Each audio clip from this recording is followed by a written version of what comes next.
gotta keep this going. I gotta keep it going. I gotta keep it going. They took me. They dragged me to this basement somewhere, underneath some warehouse, out in the East End docks.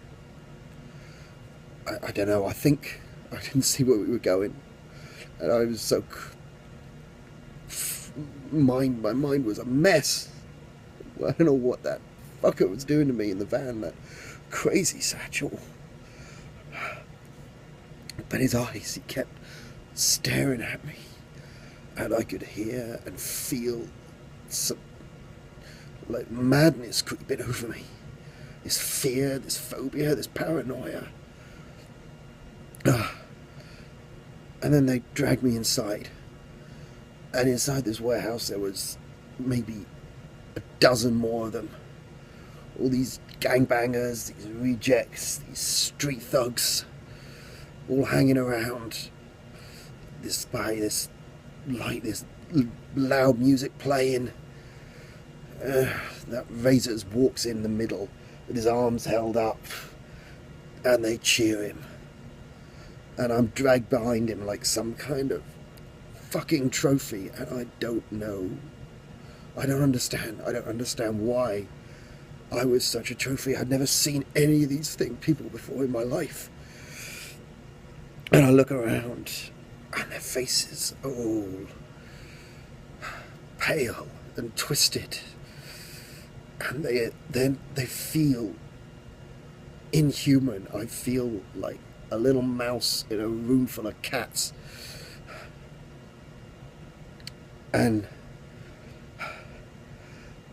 they have this big long discussion. I don't understand most of it. The name, the only name I hear that I understand, that I know, is Mithras.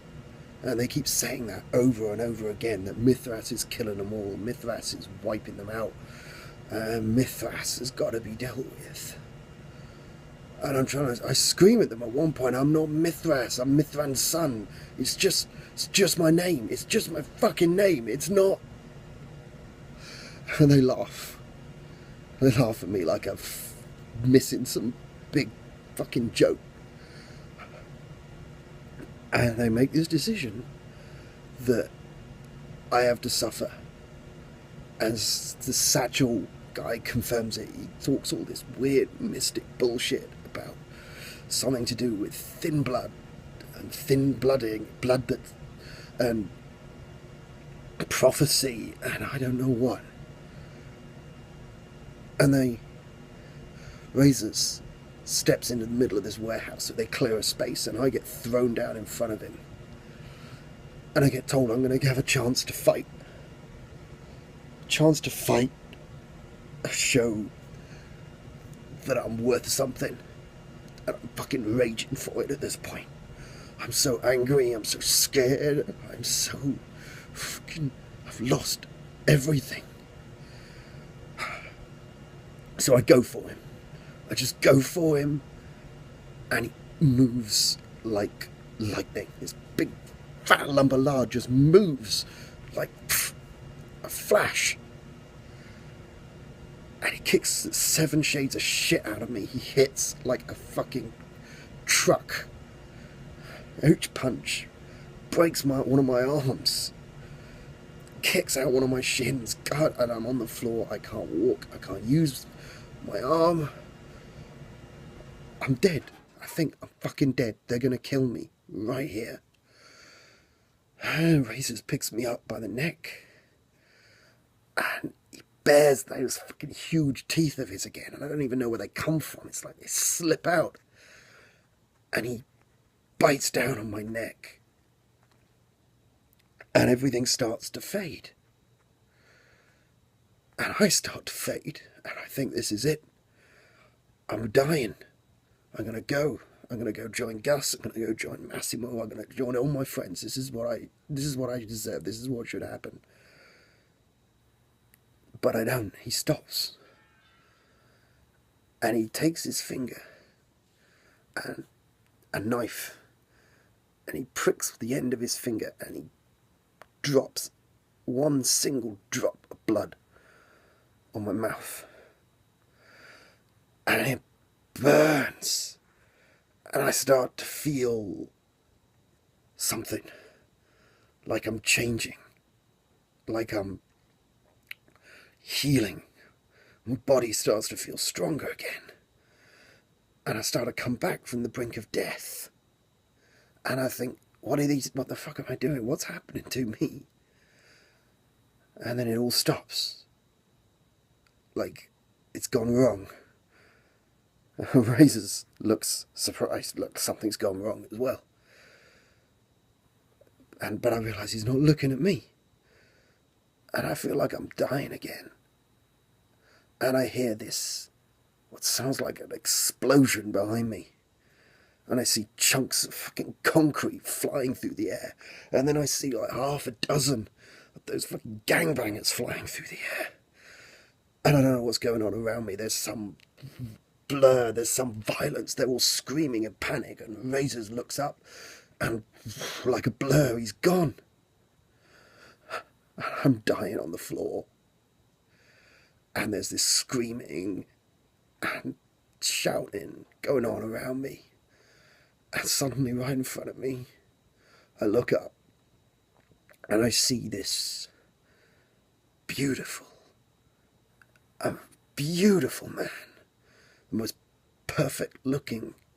He's like a fucking statue, like a Greek statue. That perfect face. He looked like a god. And he's holding that crazy ass fucker satchel by the neck like he's nothing. And he looks down at me. And in one single motion, he just rips off Satchel's head. Rips it off right in front of me like it was nothing. Like a fucking finishing maneuver in Mortal Kombat. I don't know. I've never seen shit like that. And he says to me, "You have my son's eyes." That's what he says to me. You have my son's eyes. And he leans down and he strokes my face like I'm something beautiful to him.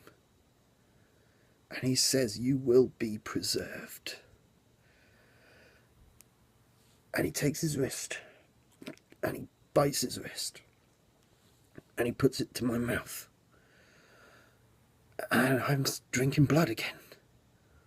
And I feel that same rush that I felt a second ago when Razors put his blood in my mouth, but it's so much stronger.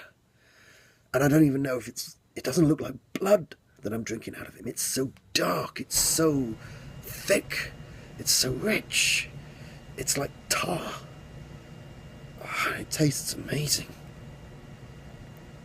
And my body just erupts into this. It's like I've taken the best drug in the world. And then I kind of blacked out. Kind of overwhelmed by whatever it was that happened. And the next thing I know, I'm here. Some kind of basement, solid concrete all around me. Welded steel door over there. And I woke up. And there was this familiar face in front of me. Sir John De Monteford. The man I met the other night. Except he's more stern this time. There's no best friend chummy. And he says to me, "You are one of us now." And he tries to tell me about these things called kindred. And how I'm one of them now. And how I'm the child of Mithras. I don't know what and then he gave me this medical blood bag. And I drank the whole thing down. It tasted... It's just tasted... blood shouldn't taste like that. It tastes amazing. I think I'm a fucking vampire.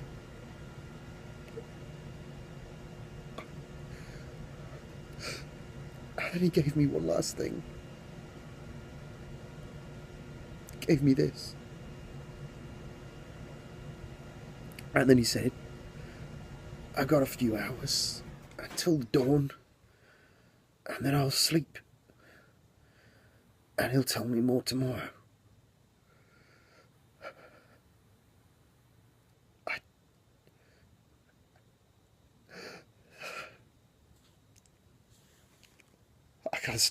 I gotta stop.